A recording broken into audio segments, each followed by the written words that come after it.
I stood in the center of the atrium, my heels clicking against the imported marble like a gavel striking a judge's bench. It was 11:51 p.m. Around me, three servers were quietly packing up untouched trays of Ocetra caviar and pouring vintage Dom Perignon down the drain. The string quartet had packed their cellos hours ago. My $3.8 million glass cliff estate was perfectly silent, save for the hum of the climate control. I checked my phone.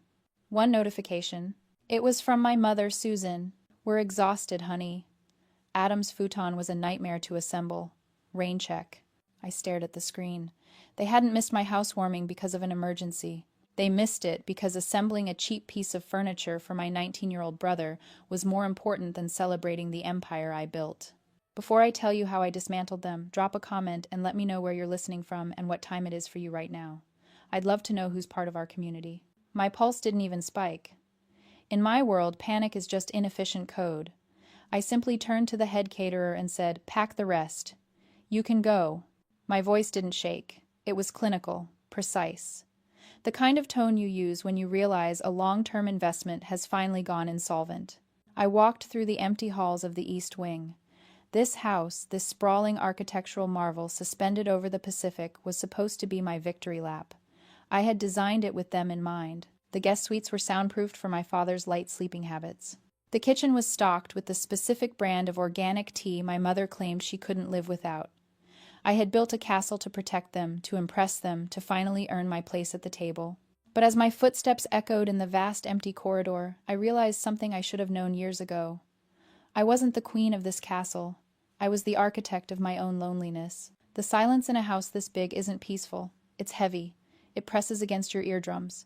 It's a physical reminder of the space between who you are and who you wanted to be for them. I had built a fortress, but the drawbridge was up and I was the only one inside. The ocean crashed against the cliffs below, a violent rhythmic thud that sounded like a heartbeat the house didn't have. It was a museum of a life I hadn't lived yet, curated for an audience that preferred the mud. I pulled up Instagram. I needed to see the data. And there it was, posted 40 minutes ago. A photo of my parents, Robert and Susan, sitting on the floor of a cramped, chaotic luxury apartment. Pizza boxes were stacked on a designer coffee table. My brother Adam was in the center wearing a hoodie, laughing with his mouth open. My father had his arm around him, beaming in a way he never looked at me, not when I sold my first app, not when I bought this house. The caption read, "New beginnings for our boy. First night in the new pad. Number priorities." Number priorities. The word burned itself into my retina. The contrast was visceral. Here I was surrounded by the scent of expensive lilies and the cold perfection of glass and steel. There they were, smelling of pepperoni, cheap cardboard, and unconditional love. They didn't hate my success. They were intimidated by it. My success required them to level up, to meet me on a plane of excellence they couldn't reach. Adam's incompetence. That was comfortable. That was familiar. His neediness made them feel useful. My independence made them feel obsolete. I looked at my reflection in the floor-to-ceiling window. My dress was silk, my posture rigid. I looked like a statue. "Okay," I whispered to the empty room. I wasn't sad anymore. Sadness implies a loss of something valuable. This wasn't a loss. It was a data point. A final, irrefutable metric confirming that the ROI on this relationship was zero. I opened my security app. I found the user profiles for mom and dad, the digital keys I had set up just yesterday, giving them 24/7 access to the estate. I hovered my finger over the delete button. I didn't press it. Not yet. Deleting a key was too small, too quiet. If they wanted to prioritize Adam, fine. I would let them, but I was going to make sure they understood exactly what that prioritization cost. I turned off the lights in the East Wing, plunging the museum into darkness. I walked to my office, sat down at my desk, and opened my laptop. It was time to audit the books. My laptop screen glowed blue in the darkness of my office. I wasn't looking at my company's profit and loss statements. I was looking at the family cloud account, the digital archive of every receipt, invoice, and financial transaction my father had carelessly synced over the last 5 years. He always said he was bad with tech. He wasn't bad at it. He was arrogant. He assumed I would never look. I clicked on a folder labeled Adam, Education. Inside, there was a PDF invoice dated 3 weeks ago. The standard luxury student living, penthouse suite A, 12-month lease. The total, including the turnkey designer furniture package and the entertainment tech suite, was $45,000. I stared at the number. $45,000. I closed my eyes and let the memory wash over me, not an emotional memory, but a financial one. 7 years ago, I was 22, coding the beta version of my first app on a laptop that overheated if I ran too many tabs. I was working 3 jobs: barista at 5 a.m., data entry at noon, coding until 3 a.m. I had asked my father for a $5,000 loan to cover server costs. Just a loan, with interest. I remembered his exact words delivered over a dinner of meatloaf I had paid for. "Alyssa, we just don't have the liquidity right now. You need to learn grit. Handouts make you soft." Grit? I looked back at the invoice for Adam's penthouse. Granite countertops, in-unit washer and dryer, a gaming lounge. Adam didn't need grit. Adam needed a resort. I scrolled further back. 2 years ago. The car loan. My father loves to tell this story at Thanksgiving. I co-signed for Alyssa's first decent car. I got her on the road. He tells it with his chest puffed out, the benevolent patriarch. The ledger told a different story. I pulled up the bank transfer records. Yes, he co-signed. But 6 months later, when his day trading account took a nosedive, he called me in a panic. He couldn't make his own truck payment. I wired him $12,000. I paid off my car note in full to get his name off the title, and then I paid 3 months of his mortgage so he wouldn't default. He never paid me back. He never even said thank you. Instead, he rewrote history. In his version, he saved me. In the ledger's version, I was the silent partner keeping his solvency afloat. I leaned back in my Herman Miller chair, the leather cool against my skin. For years, I thought I was the daughter. I thought if I just became successful enough, wealthy enough, impressive enough, I would graduate from burden to pride. But looking at these numbers, the $45,000 for Adam's comfort versus the 0 for my survival, I finally understood the business model of this family. I wasn't the daughter. I was the resource. Adam wasn't the son. He was the investment.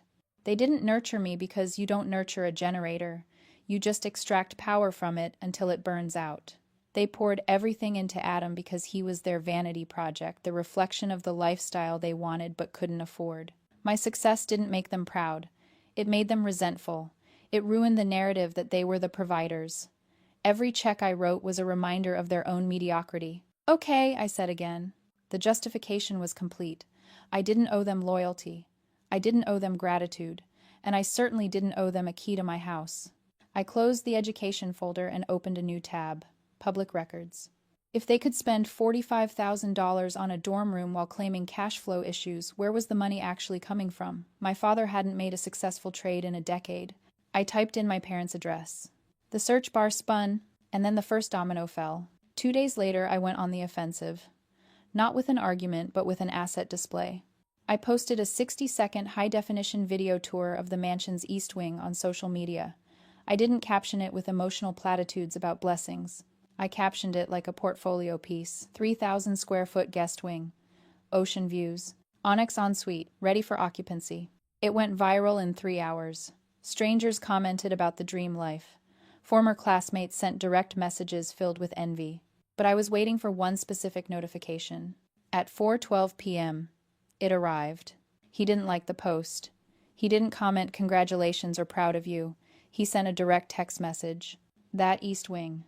Is it fully furnished? I might need a place to crash for a few weeks. Business is complicated. Send me the gate code. I'll stop by tonight to check it out." I stared at the phone, feeling the blood drain from my face, not from fear, but from the sheer icy precision of his entitlement. Send me the gate code. He wasn't asking. He was requisitioning. In that moment, the final piece of the psychological puzzle clicked into place.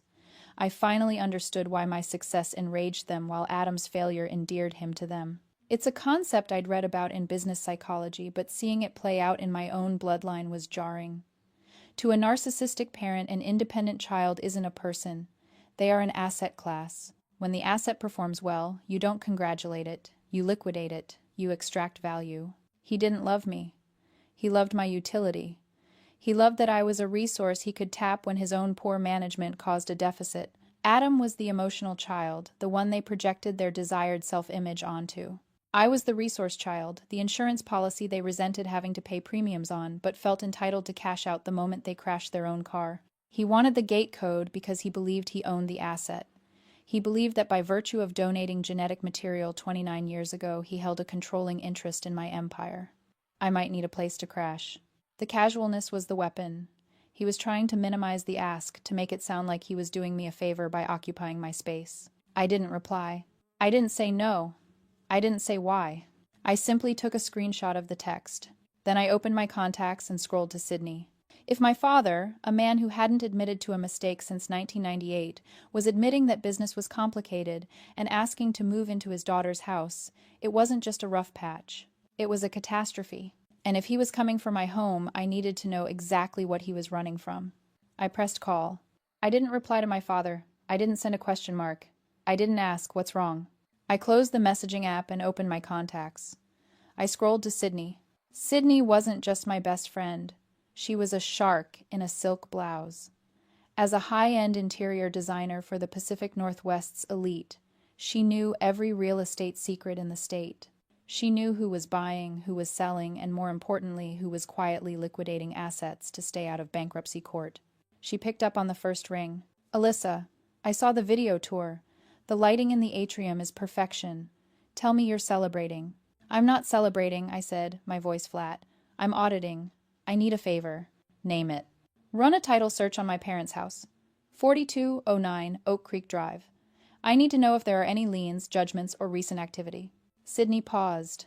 The social tone evaporated, replaced by professional sharpness. Why? Because my father just asked for the gate code to my estate. He says business is complicated. He wants to crash. Men like my father don't crash, Sydney. They occupy. Understood, she said. Give me 10 minutes. I'll pull the county clerk records and the MLS history. We hung up. I didn't pace. I didn't wring my hands. I sat at my desk and opened my own laptop to check the public court records. I felt a strange sense of calm. For 29 years, my relationship with my family had been a fog of guilt and unspoken expectations. But data was clean. Data didn't gaslight you. Data didn't eat pizza in a dorm room while ignoring your achievements. Data just was. I searched my father's name in the county civil court database. Nothing recent, a few parking tickets from 2019. I checked his business license. Active, but the annual filing fee had been paid late 3 years in a row. Small cracks, but not a catastrophe. Not enough to explain why he would debase himself by asking me for housing. My phone rang. It was Sydney. 7 minutes had passed. I have the report, she said. Her voice was different now. Lower. Serious. Tell me. Alyssa, are you sitting down? I'm sitting. Just give me the numbers. Okay. So, on the surface, the deed looks fine. He bought it in '98. It appreciated nicely. And Sydney took a breath. I dug deeper into the recorded encumbrances. 18 months ago, a new lien was recorded against the property. A secondary loan. A massive one. How massive? $250,000. High-interest private lender. The kind you go to when the bank says no. My mind raced. $250,000. That was the exact timeline of Adam's college acceptance. That was the timeline of the new car my mother had suddenly driven up in last Christmas. He took out $250,000 in equity, I asked. Yes. But that's not the problem, Alyssa. What's the problem? The problem is the filing date from 3 days ago. It's a notice of trustee sale. The room seemed to drop 10 degrees. Translate that, I said, though I already knew. It means he stopped paying the shadow mortgage 6 months ago. The lender has initiated foreclosure. The auction is scheduled for next Tuesday. I stared at the wall of glass overlooking the ocean. Next Tuesday, I repeated. He doesn't own that house anymore, Alyssa. He's days away from being evicted. He isn't asking to visit you. He's homeless. The realization clicked into place like a deadbolt sliding home.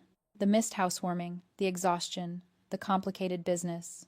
They weren't just rude. They were frantic. They were drowning, and they had looked at my success not with pride but as a life raft. They weren't coming to celebrate me. They were coming to survive off me. Send me the documents, I said. All of them. Sent. Alyssa. What are you going to do? I looked at the security monitor on my desk. The cameras showed the long, winding driveway leading up to my gate. Empty for now, but not for long. I'm going to protect my asset, I said. I watched the PDF download progress bar fill up. 100%.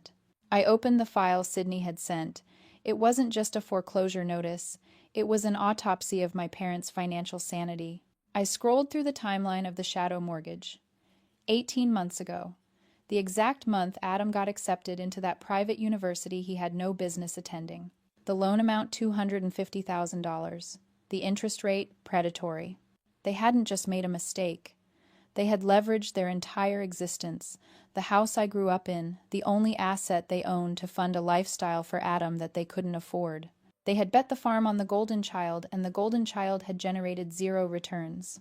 And now the bank was calling the loan. I looked at the date on the notice to vacate. They had to be out by midnight tonight. The realization hit me with the force of a physical blow. It wasn't about missing my housewarming. It wasn't about exhaustion. They missed my gala because they were frantically packing boxes into a storage unit, trying to hide the fact that they were destitute. And the text asking for the gate code. I might need a place to crash. He wasn't asking for a vacation. He was asking for residency. I knew the laws in this state. If I let them in, if I let them move a single suitcase into the East Wing and stay for even a few days, they could claim tenancy. They could establish squatters' rights. To get them out, I would have to formally evict them. It would take months. Months of them living in my sanctuary, bleeding me dry while I paid for the lawyers to remove them. They weren't visiting. They were invading. They viewed my home not as a place of celebration, but as a lifeboat for their own wreckage. They were going to drag me down with them, and they were going to call it family obligation. My phone buzzed again. It was a notification from the estate's perimeter security system. Motion detected main gate. License plate recognized Dad 1. I pulled up the live feed. There it was, my father's SUV idling at the bottom of the long, winding driveway. The back was weighed down, sagging low over the rear tires. Through the tinted glass, I could see the silhouette of boxes stacked to the ceiling. They hadn't come with a bottle of wine. They had come with everything they owned. I looked at the time. 6:42 p.m. They were early, they were desperate, and they were assuming that the daughter who had always paid the bills, the daughter who had always sought their approval, would simply buzz them in. They were wrong. The daughter they knew was gone. She died the moment they chose a futon over her future. The woman sitting in this office was the CEO of her own life, and she was about to execute a hostile takeover of the narrative. I picked up my iPad. I didn't feel fear. I felt the cold, sharp clarity of a surgeon picking up a scalpel. I opened the smart home control panel. "System," I whispered. "Override." The intercom buzzed, a sharp digital chirp that pierced the silence of my office. I tapped the screen on my iPad to activate the audio, but I kept my own microphone muted. I wanted to hear them before they knew I was listening. "She's probably in the back," my mother's voice filtered through, tinny and anxious. "Robert, what if she's not home?" "Her car is there," my father snapped. "She's home. She's probably just working." He said the word working like it was a hobby. "Just keep buzzing. She'll let us in. She always does. She always does." That was their entire retirement plan in 3 words. I unmuted the microphone. "State your business," I said. My voice filled the cabin of their SUV, amplified by the high-fidelity speakers at the gate. I saw my father jump. He leaned out the window, putting on his best jovial dad smile. It looked grotesque on his gray, sweating face. "Alyssa, honey, you scared us. The gate's closed. We were in the neighborhood and thought we'd surprise you. We brought wine." He held up a bottle. It looked cheap. "You're not in the neighborhood, Dad," I said. "You live 40 miles away. And you didn't bring wine. You brought boxes." His smile faltered. "What? No, those are just donations. For the church. Look, it's cold out here. Just buzz us in, we can catch up." "I know, Dad." "Know what?" "I know about the shadow mortgage. I know about the $250,000 you borrowed to play venture capitalist with Adam's life. And I know that as of midnight tonight, you don't have a home to go back to." Silence. Absolute terrified silence. My mother started to cry, her hands covering her face. My father's face went from pale to a deep, violacious red. "You have no right," he sputtered, dropping the act. "I am your father. I raised you. I co-signed your first car. You owe me this. Open this gate." "I owe you nothing," I said. "I paid that car off 7 years ago. I paid your mortgage for 3 months when you forgot. I have the receipts. Do you?" "We are family," he screamed, pounding the steering wheel. "You cannot leave us on the street. We need a place to stay for a few weeks, just until the settlement comes through." "There is no settlement," I replied. "There is only an auction next Tuesday." He opened his car door and stepped out. He walked up to the camera, staring directly into the lens, his eyes wild.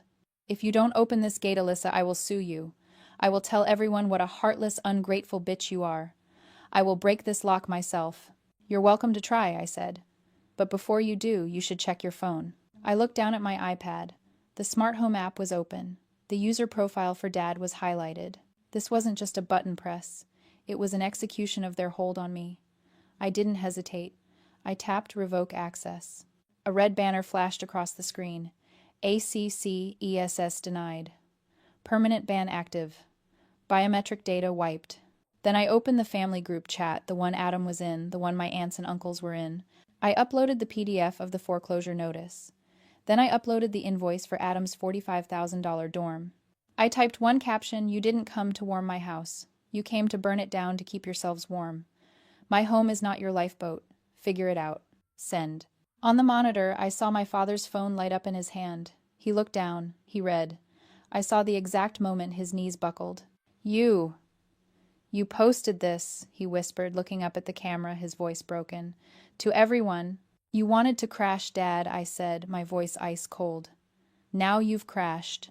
I pressed the button to cut the audio feed. Outside, he was screaming, shaking the iron bars of the gate. But inside the glass cliff, silence. Perfect protective silence.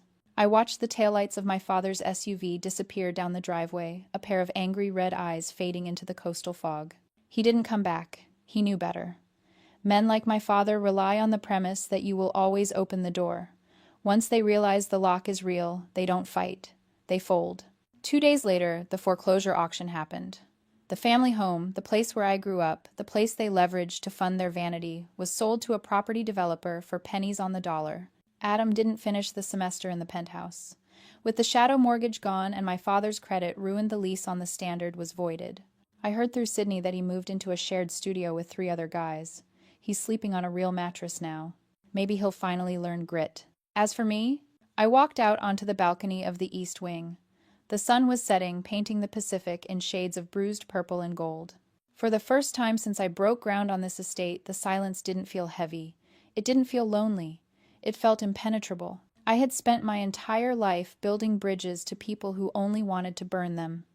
I thought if I built the bridge strong enough, wide enough, expensive enough, they would finally walk across it to meet me.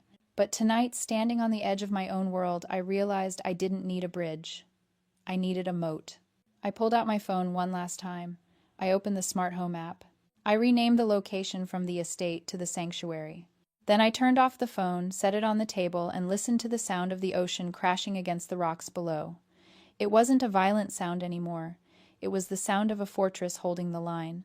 I realized that day that family isn't who you share blood with. It's who you share respect with. If you've ever had to build a fortress to protect your peace, share this story. You are not alone.